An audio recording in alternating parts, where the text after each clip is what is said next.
সুন্দৰে যে ফুলাৰ মন্ত অহোৰাত্ৰি মাতে, সেয়েহে আজি ইমান ফুল প্ৰভাতে প্ৰভাতে। জ্যোতিপ্ৰসাদ আগৰৱালা।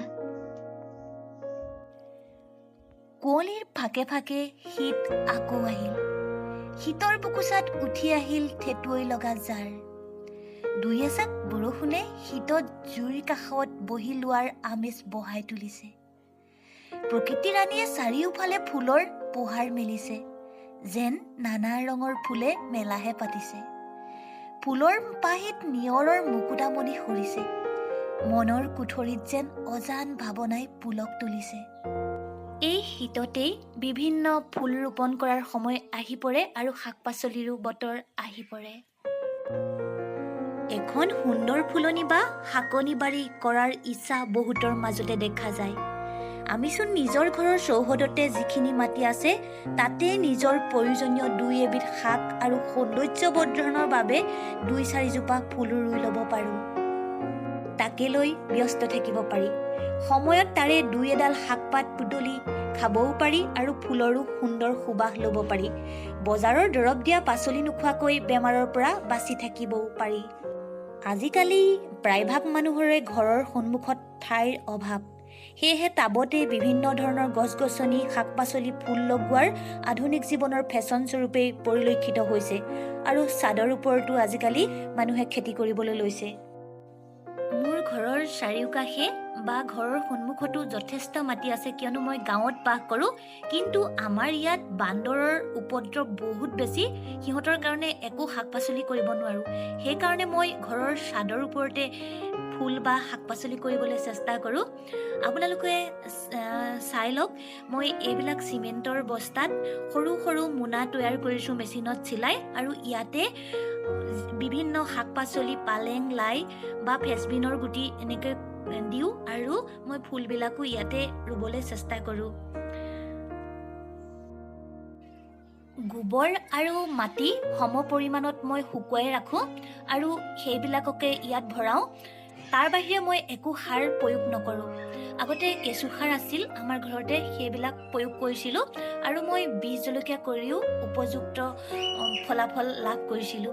এয়া আপোনালোকক দেখাবলৈ চেষ্টা কৰিছোঁ। পালেং পুলি ৰুইছোঁ আৰু ইয়াতে আপোনালোকে পিঁয়াজবিলাক, যিবিলাক আমাৰ অকণমান গজালি ওলাই থাকে পাকঘৰৰ, সেই পিঁয়াজবিলাক আপোনালোকে ৰোপণ কৰিবচোন, বহুত ধুনীয়া হয়। মাটিতেই হওক বা টাবতেই হওক, ফুলৰ খেতি কৰিবৰ বাবে আমি ৰাসায়নিক সাৰ প্ৰয়োগ নকৰাকৈও কৰিব পাৰোঁ। শুকান গোবৰৰ গুড়ি, মাটি, চূণ ভালদৰে মিহলাই টাবত ভৰাই অক্টোবৰ মাহতে টাববোৰ ঠিক কৰি থ'ব লাগে। অক্টোবৰ মাহৰ পৰা ফুল অনুযায়ী ডিচেম্বৰ মাহলৈকে পুলি ৰোপণ কৰিব পাৰি। সুন্দৰ ফুলনি এখন পাতিবলৈ হ'লে প্ৰথমে মন কৰিবলগীয়া দিশবোৰ হ'ল মাটিৰ পৰিমাণ, ফুলৰ বাছনি, ৰোপণৰ বাবে সঠিক স্থান নিৰ্ণয় আৰু ৰঙৰ বিন্যাসৰ লগতে ঠাইডোখৰ ৰ'দ ঘাই হ'ব লাগিব। ইয়াৰ উপৰিও আন এটা প্ৰয়োজনীয় দিশ হ'ল ফুল গছসমূহৰ সুস্বাস্থ্য। সুস্বাস্থ্য অবিহনে ফুলৰ আশা কৰিব নোৱাৰি। কেতিয়াবা দেখা যায় যে আমাৰ ফুলৰ প্ৰতি থকা মৰম চেনেহৰ পিছতো যথেষ্ট আপডাল কৰিও ফুলনিখন সুন্দৰ কৰি ৰাখিব নোৱাৰি। গছজোপাৰ সুন্দৰ বিকাশৰ বাবে গছৰ গুৰি অতাই পিতাই সাৰ পানী নিয়মিত যোগান ধৰাটো প্ৰয়োজনীয়। ঠিক সেইদৰে গছবোৰ নিৰোগী হোৱাটো বহুত প্ৰয়োজনীয়। বহু সময়ত বাগিচাৰ ফুলসমূহত বিভিন্ন ভেঁকুৰ, বেক্টেৰিয়া নাইবা ভাইৰাছজনিত ৰোগে আক্ৰমণ কৰি সৌন্দৰ্য নাইকিয়া কৰে। কেতিয়াবা গছজোপা লহপহকৈ বাঢ়ি আহিলেও কলি ধৰাৰ সময়তে নতুবা ফুল ফুলি থাকোঁতেই মৰহি যোৱাও দেখা যায়। আপোনালোকে মন কৰিবচোন, কেতিয়াবা বীজ জলকীয়াই হওক বা শাক পাচলিয়ে হওক বা ফুলতে হওক, বগা বগা এবিধ পোকে ধৰে আৰু সেই পোকটোৱে আটাইতকৈ বেয়া। আৰু সেই পোকটোৱে ধৰিলে আপোনালোকে অকণমান পানীত চূণ গুলি চূণ পানীখিনি ছটিয়াই দিবলৈ আপোনালোকে চেষ্টা কৰিব। বেঙেনাই হওক বা ফুলেই হওক, সেইবিলাকত আপোনালোকে অকণমান ফুটছাইও ছটিয়াব পাৰে, তেতিয়া পোকে নধৰে। আপোনালোকে এটা কথা মন কৰিব লাগিব যে ফুল গছজোপাই যাতে প্ৰয়োজনীয় সূৰ্যৰ কিৰণ আহৰণ কৰিব পাৰে। পানী দিওঁতে কেৱল গুৰিতে পানী নিদি পাত আৰু ফুলত পৰাকৈ স্প্ৰে' কৰিব লাগে, তেতিয়া গছডাল সতেজ হৈ পৰে। শীতকালীন বতৰৰ ফুলবোৰ যেনে dahlia, cosmos, zinnia, marigold, chrysanthemum, jasmine, কাৰচেন, lily, pansy, hollyhock, cosmos, iris আদি নিয়মিতভাৱে সাৰ পানী যোগান ধৰিলে নিৰ্দিষ্ট সময়ত সুন্দৰ ফুল ফুলি বাৰী ভৰি পৰিব। ঘৰৰ চৌহদৰ গোটেই পৰিৱেশটো ফুলৰ সুবাসেৰে আমোলমোলাই থাকিব।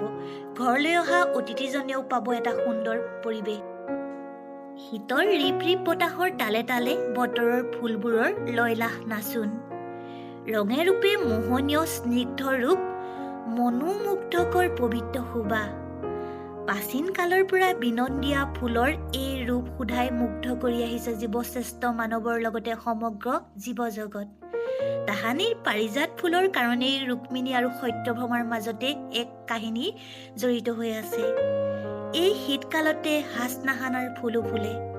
হাচনাহানাৰ তীব্ৰ গোন্ধে ৰাতিৰ সৌন্দৰ্য দুগুণে বঢ়ায় আৰু কবিসকলে তাৰ সুবাসতে কবিতা ৰচনা কৰে। কি যে সুগন্ধ, সকলোৰে মন মতলীয়া কৰে। মুঠতে ফুল এজোপা ৰুই আপডাল কৰিলে নিৰ্দিষ্ট সময়ত ফুলি তাৰ সুবাস চাৰিওফালে বিয়পি পৰিব। এই বতৰৰ ফুলবোৰ ডিচেম্বৰৰ পৰা মাৰ্চ মাহলৈকে ফুলনি শুৱনি কৰে।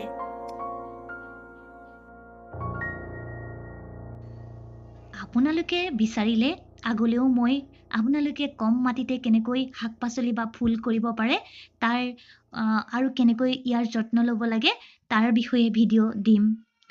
মই আচলতে এইবিলাক ভিডিঅ' দিয়া নাছিলোঁ, কাৰণ আপোনালোকে বহুতৰ চেনেলৰ পৰা এইবিলাক জানিবলৈ পায়। তথাপিও এতিয়া ফুলৰ বতৰ আহিছে কাৰণে আৰু মই ফুল যথেষ্ট ভাল পাওঁ কাৰণেই আপোনালোকক আজি এই ভিডিঅ'টো দিলোঁ। মোৰ ভিডিঅ'টো কেনেকুৱা পালে আপোনালোকে এটা উপযুক্ত মতামত দিব বুলি আশা ৰাখিলোঁ। ধন্যবাদ।